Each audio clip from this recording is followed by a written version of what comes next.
Derek has lost 50 pounds by becoming bulimic. He feels trapped in a living hell of purging. Here are expert ideas for an escape route for Derek. Nothing I did was working. The more I tried, the more out of control my eating became. Then, I did something I hadn't tried before. I became a savvy detective and figured things out. If I can do it, so can you. Find out more at solveyouroutofcontroleating.com. Welcome to Solve Your Out of Control Eating. I'm Victoria Todd, a child and adult psychoanalyst and an eating disorder specialist. And I'm Michelle Holzberger, a clinical social worker. But in the virtual world, we are savvy detectives who solve real-life eating mysteries like today's. And we're going to teach you how to solve them too. So here we go. Step into our virtual office for this brief therapy session. Then stick around afterwards. You'll hear our detective work and practical advice. Now, here's Derek. I was in my old neighborhood the other day. Oh. I went by my grandma's house, which meant I drove right by where I used to live, where I grew up. You look so sad, Derek.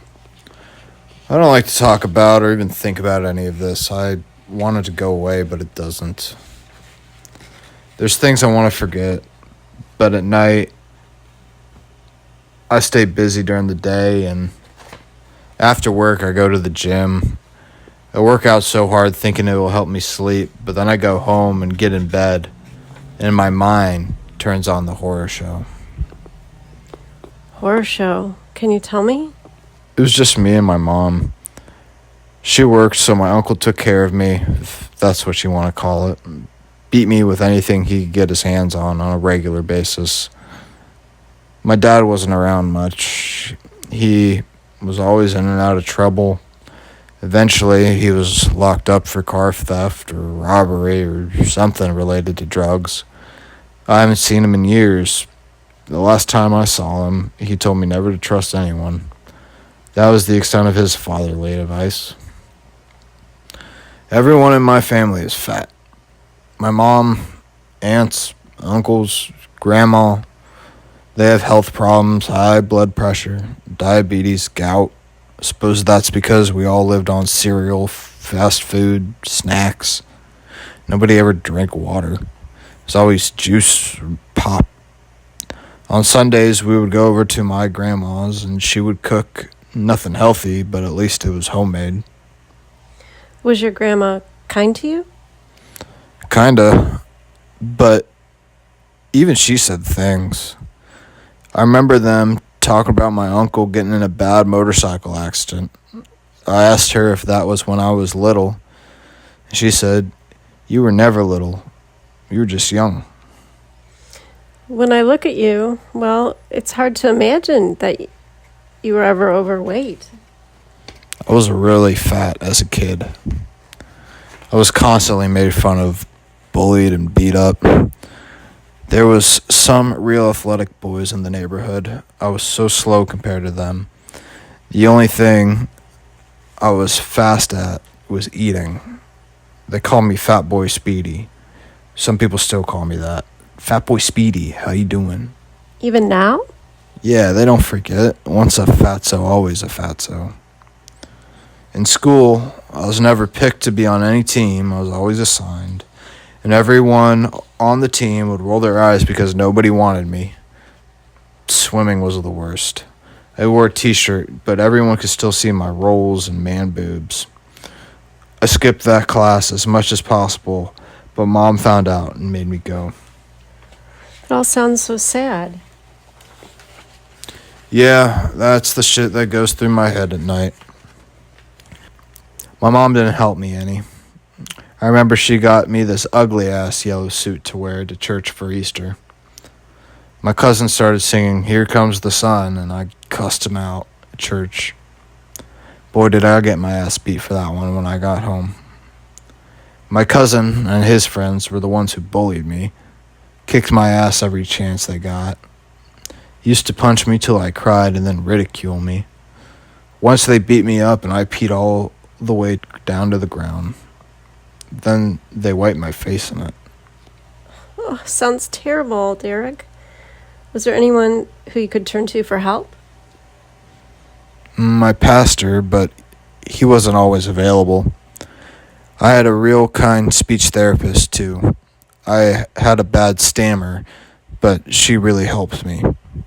And she was always checking on all my grades. Told me I was a smart boy and wanted me to go to college and get a job. She told me that so much that I guess I started believing her because I did. When I went away to college, I lost weight eating cafeteria food.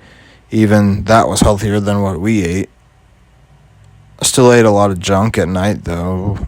Still do.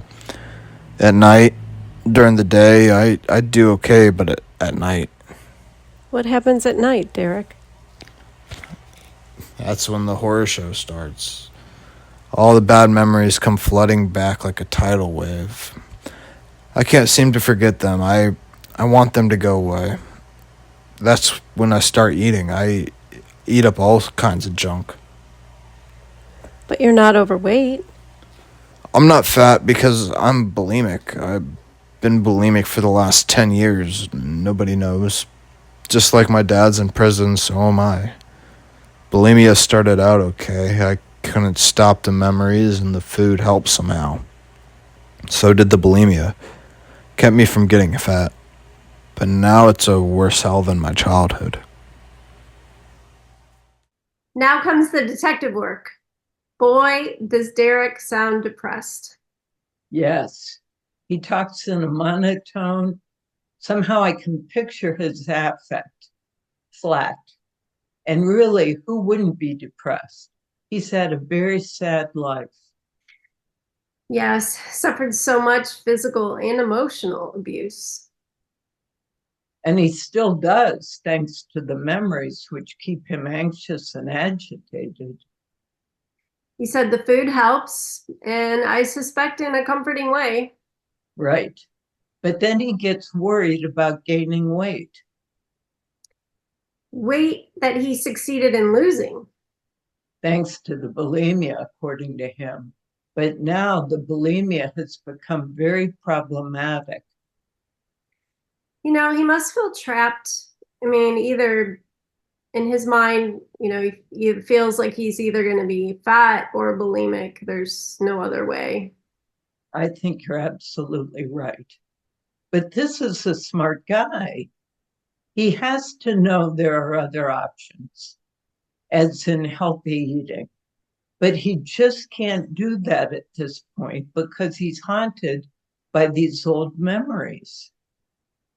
And stuffing the food down as a distraction. A distraction that sure isn't working very well, but that isn't the only thing he's stuffing down inside him. Yeah, there's got to be a lot of mad feelings. Yes, the normal response to abuse is anger, but we're not hearing about mad feelings. We're hearing not in a verbal way, but in an acting out way about depression, which we know is anger turned on the self. So it will become very, very important for him to be aware of his angry feelings. That's right. He needs to own them and feel them and verbalize them in his treatment in order to work through them. And the same would be true for our listeners who are feeling depressed. Right. Go searching for reasons why you would be angry. Who should you be angry at? And why can't you? And lastly, stop turning it on yourself. That's right. Well, that's it for now, but there's more mysteries like Derek's to come. Be sure and give us a like and subscribe and hit the bell so you don't miss a single episode. And share this episode with others. And we'll see you next week. And remember, Keep searching for clues.